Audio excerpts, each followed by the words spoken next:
Should we scrap the institution altogether? Nadia, would you vote for Brexit? Brexit. Do you see what I did there? It is very clever. It actually wasn't me, it was Matty, the producer. Good. There's still so much of this story to see, isn't there? But having watched a lot yesterday and a lot of different royal correspondents and friends of, and, you know, there was a lot of, well, who knows, we've been through an awful lot, the monarchy will go on and on and on, and nothing has brought it down before.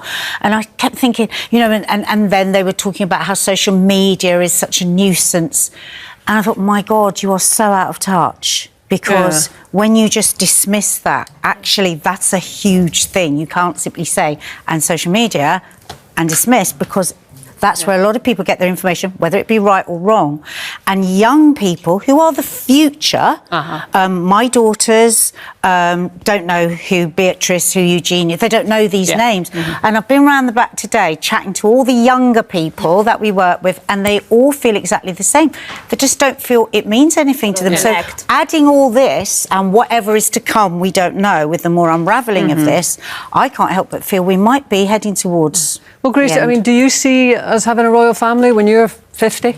No, I just think it's a bit outdated. I think for people like me, I like people that are relatable. I like someone that I can relate to. So that's what I look for if I'm, you know, going to watch someone or something like that. And ironically, the royal family have tried to make themselves more relatable. And it makes it less relatable, you know? Right. Okay. So I just sometimes think I just can't really see it. About you? I'd swap them out with Alison. I'd like her to be my royal family.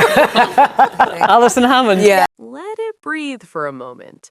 UK daytime television just had a discussion about abolishing the monarchy. The casual tone, the matter-of-fact way it was presented, the fact that this wasn't shouted in protest, but spoken like someone discussing whether to renovate the kitchen or repaint the living room. That calmness is the entire story. Because there was a time, not even that long ago in Britain, when even hinting at abolishing the monarchy on mainstream television would have triggered immediate outrage, think pieces, editorials, and 1,000 pearl-clutching op-eds about respect and tradition and what this country stands for. The monarchy was treated less like a political structure open to debate and more like inherited oxygen, something you just don't question. You didn't debate oxygen, you breathed it. Now, daytime TV panels are openly, calmly wondering whether the entire institution should continue to exist in its current form. And the earth did not split open. Lightning did not strike the studio. The heavens did not roar in disapproval. People just talked about it and then moved on to the next segment. That right there, that absence of shock, that normalization of the conversation, tells you everything you need to know about how far the ground has shifted. What we're witnessing is not a revolution with barricades and manifestos. It's something more profound and more permanent. Normalization. The monarchy is no longer sacred in the way it once was. It's becoming discussable, evaluated, weighed on scales like any other institution. And once something becomes weighable, it can be found wanting. The tone of that conversation matters enormously. It wasn't angry, it wasn't radical, it wasn't ideological with people waving political flags. It was generational.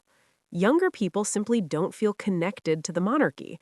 They don't feel emotionally invested in it. They don't see themselves reflected in it. They don't understand what it does for them or why it should matter to their lives. That is not an attack on the institution. That is a warning light flashing on the dashboard.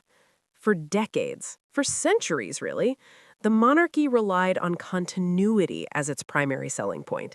The idea that tradition itself was enough, that longevity equals legitimacy, that we've always done it this way was a complete answer to any question about relevance. And for a long time, that worked. The press reinforced it constantly, schools reinforced it through curriculum and ceremony, cultural rituals reinforced it through pageantry and national celebrations. Everyone was on the same page, singing from the same hymnal about duty, service, and tradition. But we are not living in 1956 anymore. We are not even living in 1996. We are living in an era where influence is earned daily, not inherited automatically, where relevance is negotiated in real time through engagement, not bestowed by birthright, where a teenager with Wi-Fi and a social media account can command more genuine engagement and reach more people than a ceremonial balcony appearance. That is not a moral judgment. That is not saying it's good or bad. It's just the reality of how communication and influence work now. Social media isn't a nuisance to be dismissed or controlled. It is the primary arena where reputations are built, defended, dismantled, archived, and resurrected. It's where public opinion actually forms and moves.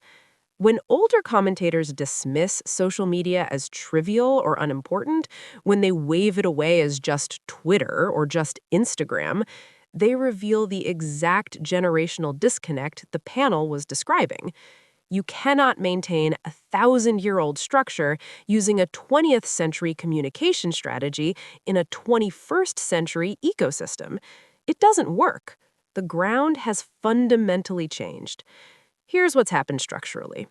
The monarchy was built in a vertical information world, a hierarchical world where narratives flowed in one direction, from palace to press to public. The palace controlled information. They decided what got shared and when and how. The press received that information through official channels, through palace correspondence, through carefully orchestrated access. And the public received it through newspapers and BBC broadcasts. That was the ecosystem. It was predictable, it was controllable. It worked for centuries. Now, narratives are horizontal. They don't flow down from authority to audience. They bounce sideways, fracture in 1,000 directions, mutate as they spread, and resurface globally within minutes from completely unexpected sources. A random person at an event can post a video that goes viral and shapes public perception more powerfully than an official palace statement. An X thread can dissect royal finances or historical context and reach millions before the palace press office has even drafted a response.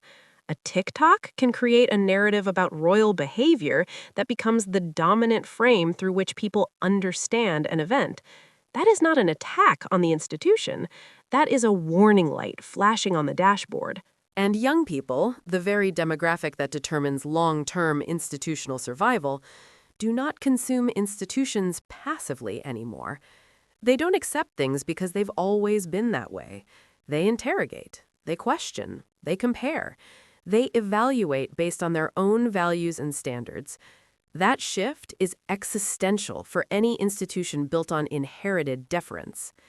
Here's the real tension at the heart of this. The monarchy depends fundamentally on symbolism. That's its entire function in modern Britain. It doesn't govern, it doesn't make laws, it doesn't run the country day to day. It symbolizes things: duty, stability, service, continuity, national identity, the connection between past and present and future. But symbolism only works when the audience believes in what's being symbolized.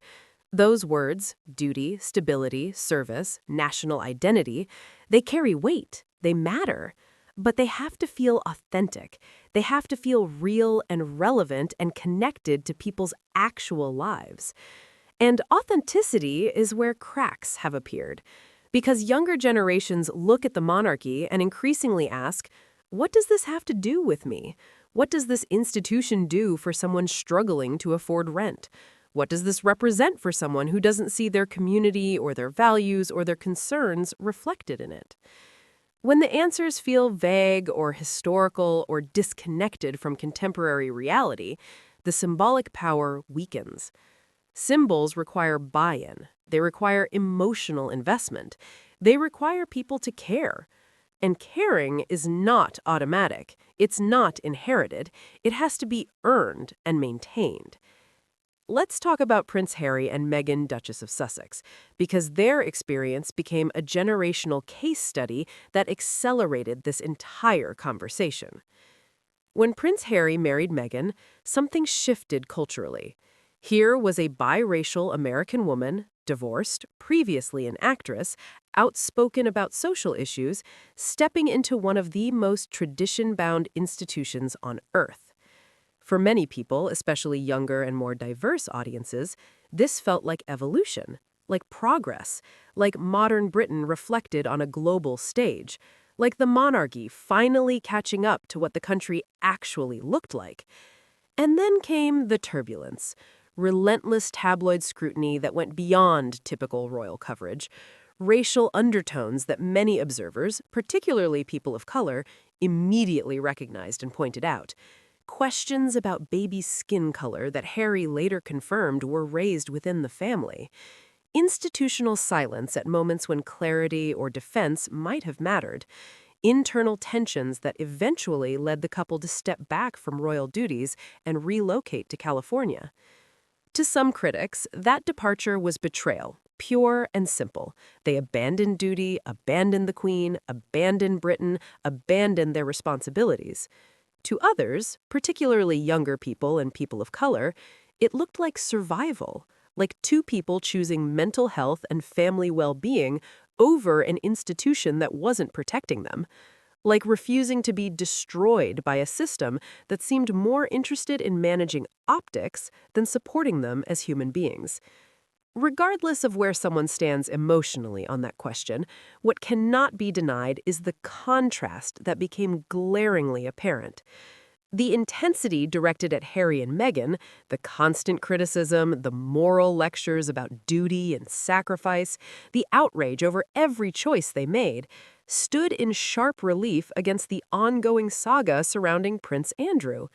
Allegations involving Jeffrey Epstein, associations that raised serious questions, a catastrophic night news interview, a multi-million-pound legal settlement, years of public fallout and reputational damage to the institution.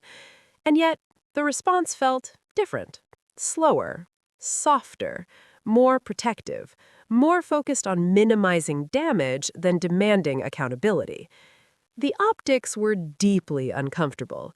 One branch of the family seemed to face relentless scrutiny and moral lectures about duty and service.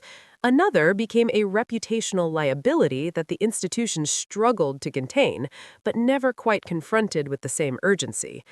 Fair or not, perception hardened, especially among younger audiences. And perception is oxygen in the digital age. When younger audiences observe what looks like uneven accountability, when they see different standards applied to different people based on hierarchy or favoritism rather than behavior, it doesn't inspire loyalty.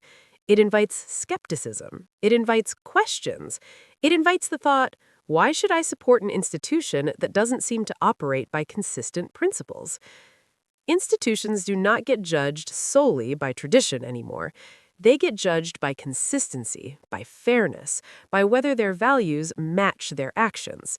If you claim to represent duty and service, but those values seem to apply differently depending on who's being evaluated, people notice, especially young people who've grown up in an era of social justice conversations, of calling out hypocrisy, of demanding accountability from all institutions. Harry and Meghan's exit also punctured something else that was foundational: inevitability. For centuries, royal life was portrayed as destiny, immutable, unchangeable. You were born into it, you stayed. You fulfilled your role, full stop. There was no alternative narrative. But here was a senior royal, not some distant cousin, but the son of the king, grandson of the queen, sixth in line to the throne, choosing distance over compliance, choosing autonomy over hierarchy, choosing to leave. That choice reframed the monarchy from inescapable to optional. Optional is a profoundly dangerous word for any institution built on permanence and inevitability. Because if royal life is optional for those born into it, it becomes conceptually optional for those outside it, too. If a prince can look at the institution and say, "This doesn't work for me, I'm leaving," then citizens can say, "This doesn't work for me either. Why are we maintaining it?" Now, layer this psychological shift onto broader economic realities that younger generations are facing. Rising living costs, housing crises where home ownership feels impossible for huge portions of young people, wage stagnation where salaries haven't kept pace with inflation, student debt, insecure employment, climate anxiety, economic precarity as the baseline reality. When daily life feels financially precarious, when people are struggling to afford rent or save for the future, or feel secure, inherited wealth and ceremonial spectacle begin to feel less charming and more disconnected. Symbolism thrives in stability.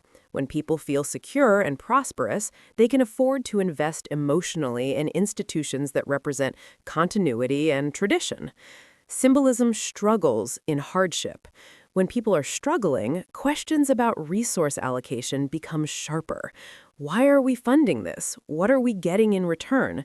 Could these resources be used differently? That doesn't mean the public immediately demands abolition. Constitutional monarchy is deeply embedded in the UK's legal and political framework. Removing it would require referendums, legislative reform, constitutional reorganization, and years of structural adjustment. It would not be simple. It would not be quick. It would be enormously complicated. But ideas do not need to be immediate to be powerful. The most significant shift happening right now is psychological. The monarchy is no longer beyond question. It is under review. It is being evaluated. Its purpose and value are being debated openly. And reviews rarely move in reverse once they've begun. The panel discussion signals something larger than one afternoon debate. It reflects cultural fatigue with inherited structures that feel distant, disconnected, and increasingly hard to justify. Younger audiences value relatability. They value transparency. They value authenticity over pageantry. They want to understand what things actually do, not just what they symbolize. And here's the central paradox the monarchy faces. When the monarchy attempts to appear relatable, it risks exposing its own structural distance. Carefully curated casualness does not erase hierarchy. Informal photo ops do not dissolve centuries of inherited privilege. Social media accounts posting friendly content do not change the fundamental nature of the institution. You cannot modernize optics without modernizing power.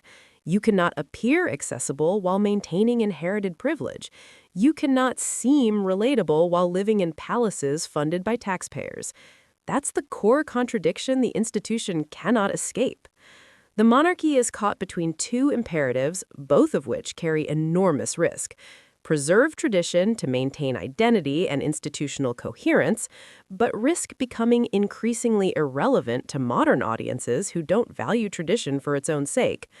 Or adapt deeply enough, not just cosmetically, but structurally to maintain relevance, but risk losing the very identity and distinctiveness that makes the institution meaningful to its supporters.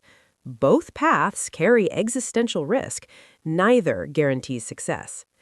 Defenders will argue, and these arguments are not trivial, that the monarchy provides valuable things: soft power on the international stage, diplomatic continuity across changes in government, tourism revenue from people visiting palaces and royal sites, national symbolism that unifies diverse populations, constitutional stability, historical continuity. These arguments have serious grounding. They're not made up. There is legitimate value in having a head of state separate from partisan politics. There is real diplomatic benefit to relationships built over decades rather than changing with each election. Tourism revenue is measurable and significant. But historical grounding does not automatically guarantee future resonance. Past value does not automatically translate to future relevance.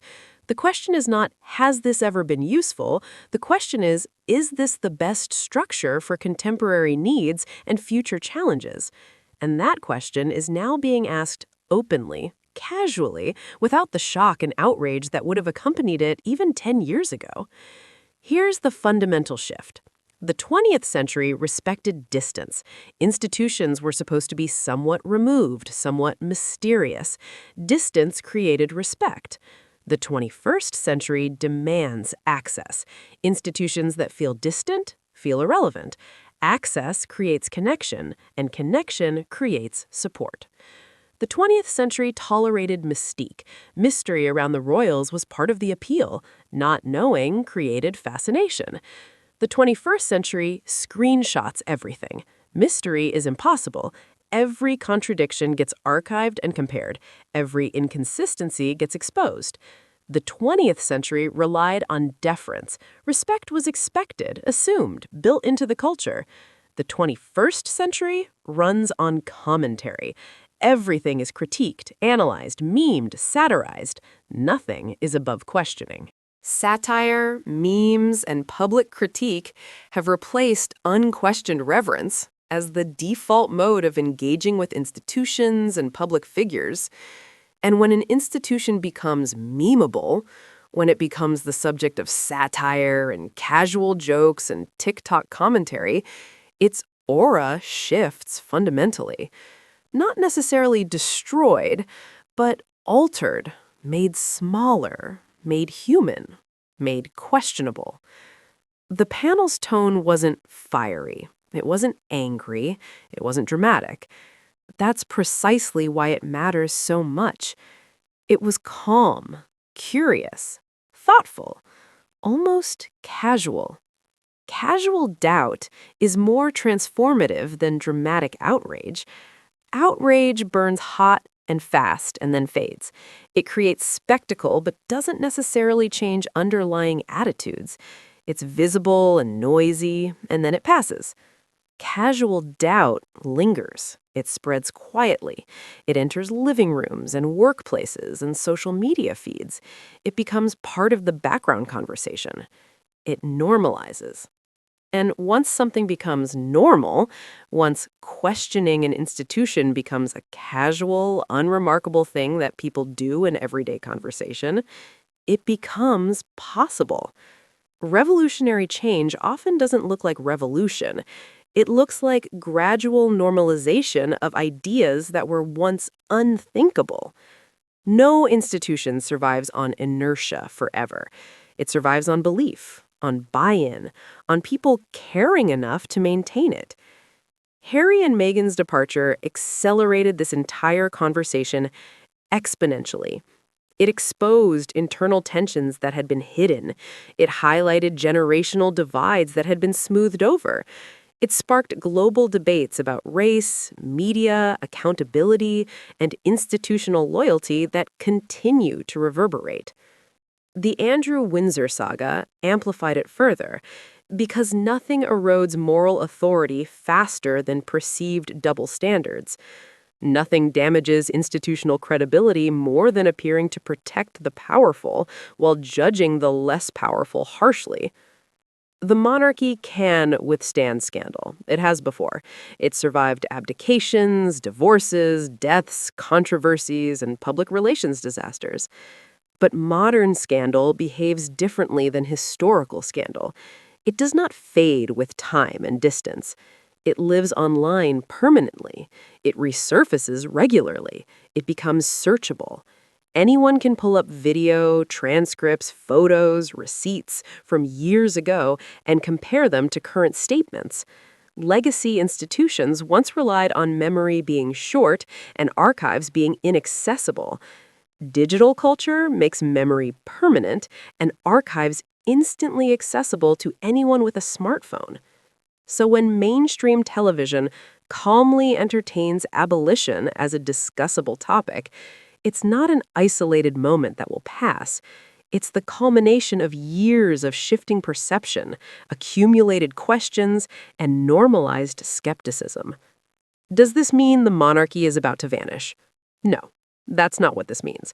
It means its unquestioned status is gone. That era is over. That is a profound difference. The future will likely involve recalibration, rebranding attempts, efforts at deeper modernization beyond cosmetic changes, strategic repositioning, Perhaps even constitutional conversations about scaling back ceremonial roles, reducing the number of working royals, decreasing public funding. Or perhaps the institution will double down on tradition and trust that time will stabilize perception, that this is a momentary cultural blip that will pass as younger generations age and become more conservative. Either approach carries risk, either could work or fail. But either way, the landscape has fundamentally changed. The most dangerous thing for any ancient structure is not attack. Institutions can survive being attacked. They defend themselves, they fight back, they rally supporters. The most dangerous thing is indifference. And indifference is growing quietly among younger generations. Right now, Britain is in conversation with itself about fundamental questions of identity, tradition, and relevance. And the conversation is no longer whispered. It's happening on daytime TV, casually, normally. And that normalization might be the most significant development in the monarchy's modern history. Thanks for watching, everyone. I'll see you in the next one.